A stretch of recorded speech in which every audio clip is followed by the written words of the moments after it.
Alright, I promised I'd do this video today. It is Sunday, and I just wanted to let everybody know I had a fabulous time with my extended family, and I got to see cousins I haven't seen in 30 years, and it was really wonderful. The flowers I'm going to show you are like these here. And the reason I have 3 of these made already like this is I only had a piece of ribbon a little over 20 inches long, and I divided it into 7.5 inch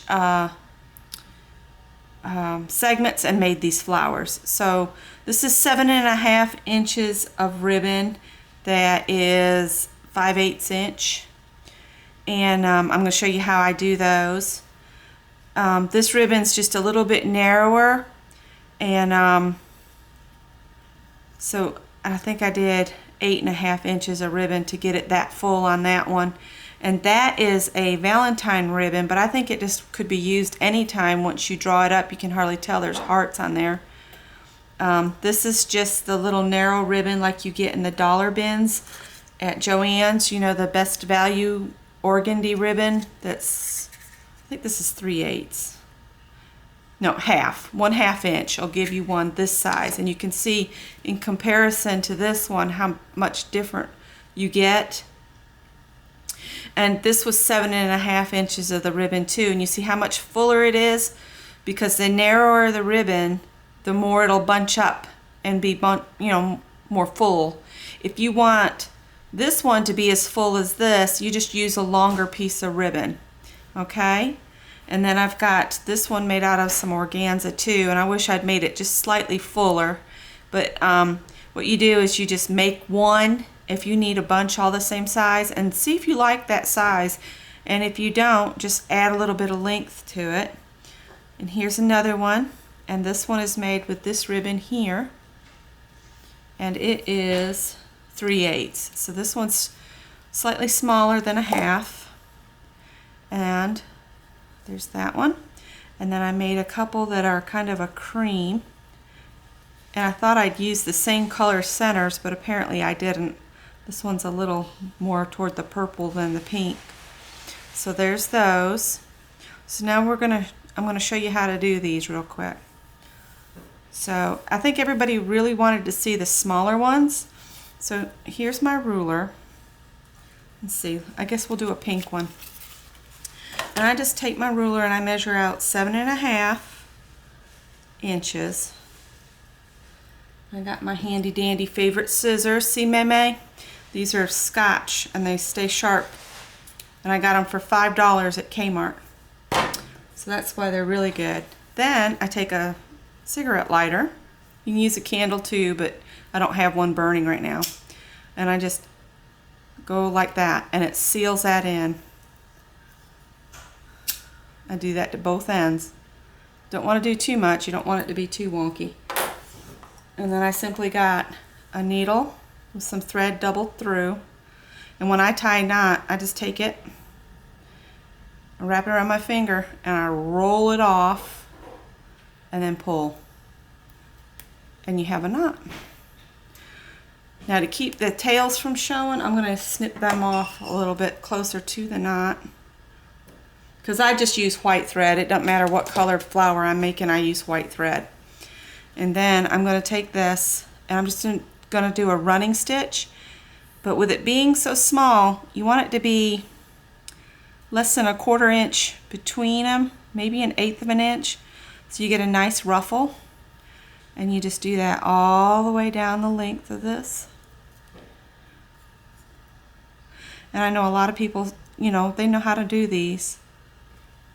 It's just the narrower the ribbon, the closer you make your stitches. That way you get a nice ruffly effect. I mean, you can do them close together even on a thick one, but what you run into then is the fabric width causes you problem at the center of the flower. You might be too poofy at the very middle if you go too close. It won't lay as flat, is what I'm saying. And you just try to go as close to the edge as you can, back and forth all the way down. And we'll see if my hands cooperate, because Earlier I kept flipping the ribbon off and I'd have to do it again. And it just takes a minute. And I'm just rocking it back and forth at about 1/8 of an inch apart. Maybe a quarter. I don't think it's a full quarter, but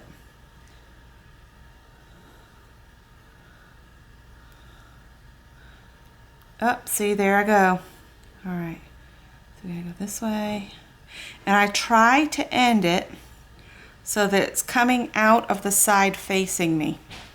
Then you're gonna push that through and pull it, okay? Get your knot all the way to your beginning point.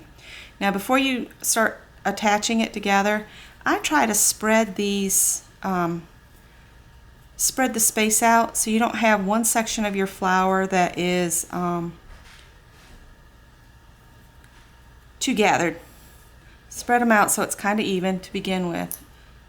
All right, and you want to make sure you're not twisting the flower. You want it to all be going the same way. So we're going to make sure this is going the same way. And then you come in right by the knot in the beginning and go through like so. Okay, and then you're just going to pull and pull and pull and pull and see what you look like. Let's see here if I can get it to do. Of course, because I'm filming this, it's not wanting to do. And you just keep pulling it. Don't pull it to break the thread, but you're going to pull it up. Okay, see how all the gathers have ended up here? You can actually, I need this to go to the back side.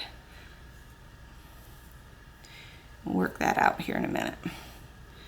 I got it through the wrong way because I think I twisted it a little. But just work your ruffles before you tie it off. You just keep fiddling with it until it's all kind of even around. So when you draw it up, it looks pretty good, okay? Now we're looking pretty good. I just need to go to the other side of the flower because somehow I ended up on the wrong side. Not sure how, but I did. I'm going to try to work some of these ruffles back this other way. And we'll just pull it tight, tight, tight so it's all bunched up like this. Okay? And you take your needle and just catch just somewhere in the back of your flower. Wrap the thread around the needle twice and then pull, and you've just tied a knot. And then I just feed it across the flower a couple times to hold the back flat. All right, then we're just going to cut this. Whoops, there goes some filler beads. Sorry, got an itch in my eye all of a sudden. And now we've got this glob here. We open it up, flatten it out some, work your gathers around, and you end up with this.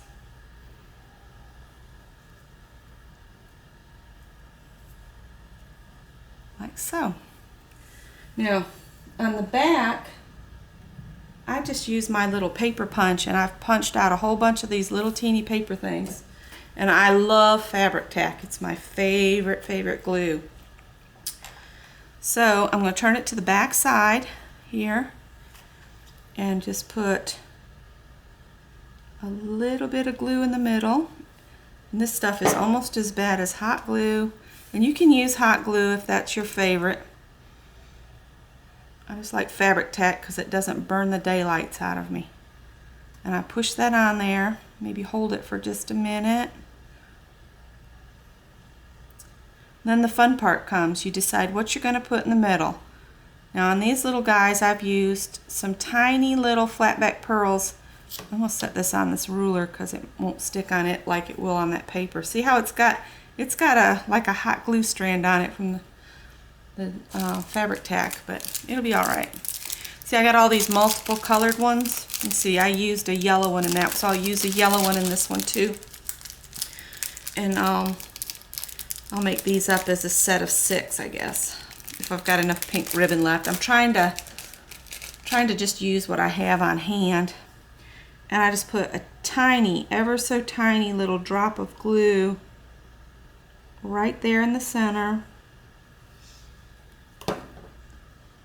And then I just try to get this on there without gluing my finger to the flower. My hands are starting to swell because it's getting late in the day. But you just set that in there. And then you have your finished little flower. See?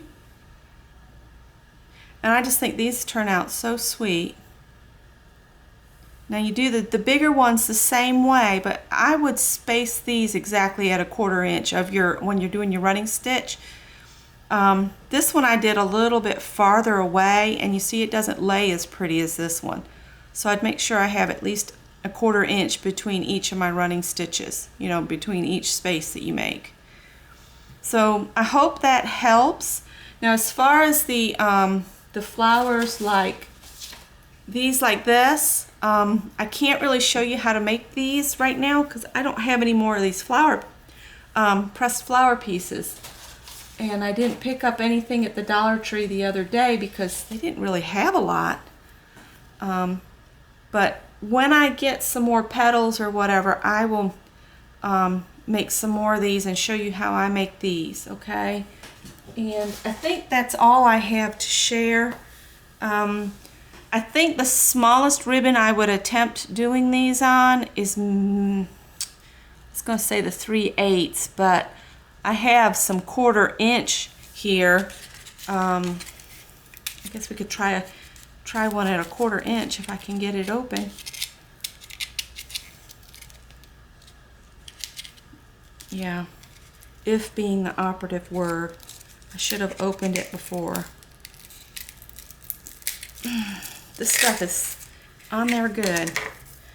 So, because this is even narrower, I'm afraid that if I try to do 7.5 inches, it would just be too much.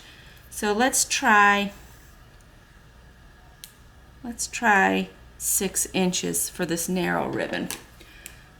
Now I'm just trying this. I've never tried one on something this small, and you gotta remember to fuse your end. Just real careful. You don't want to set it on fire. You just want to seal that end up enough. Excuse me. And I'll have you know, you guys, I wish I could have had you all over for pie, because I sent 2 on home with my cousin Jeff and his wife in the hopes that they'll eat them up, and I brought 1 pie home. So lesson learned, I won't make that many pies next time. So I hope they enjoyed it. So I'm just going to do this running stitch. We'll see what we get. I don't think I'd go any smaller than 1/4, maybe 3/8, but we'll see if this 1/4 looks decent. 1/4 inch size. It shouldn't take me nearly as long to do the running stitch since it's a shorter length here. I hope I'm where you can see what I'm doing. Ow! Got myself that time. The importance is don't just tie it off and then slap a pearl and stuff on it. Work with your gathers a little bit, you know, spread them out.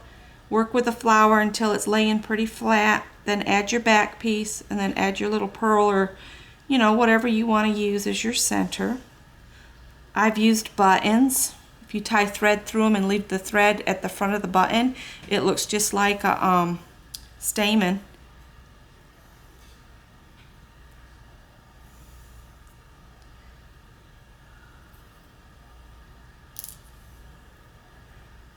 Alright, pull that tight. And we'll work those little...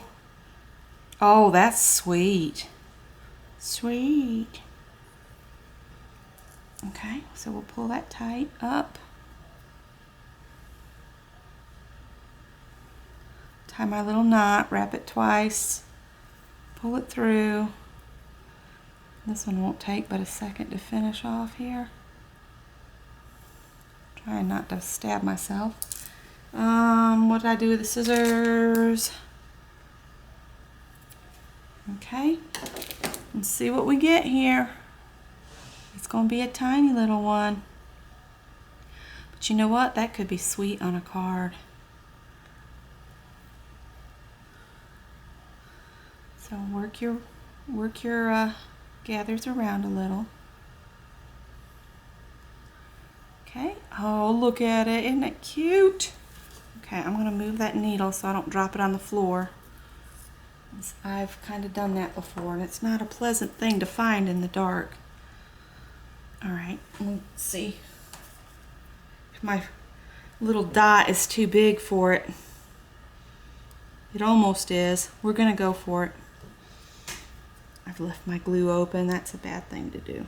Let's see. I'm gonna put a little dot of glue on there on that side to hold the little paper dot. Finish it off. Okay. Oh, now it's glued to my finger. Okay. I don't know if that's going to work or not, but we'll see. So there's that. And then, I don't know what color little thing to put in the middle. Got green, and I don't know what color this is, but we're going to go with it because I'm afraid I'm going to run out of time on you guys. I think it's pink. Tiny little bit of glue. Okay. If I can get my fingers to cooperate. Uh-oh. You know, it'd be really pretty in the middle of this is a black, but I don't have any black ones. And I would just set that up and leave it alone for a while. But see, that's a 1/4 inch ribbon. What did we say this one was? 3/8? Is that one 3/8? Yeah, 3/8. I think these were 5/8. So depending on the size ribbon you do, and like I guess a 1/4 is the smallest I would go, because it would be hard to get you a little paper back on the back of it. But isn't that sweet? A 1/4 inch makes a little, maybe 1/2 inch flower. Yep, a 1/2 inch flower. The 3/8 gives you a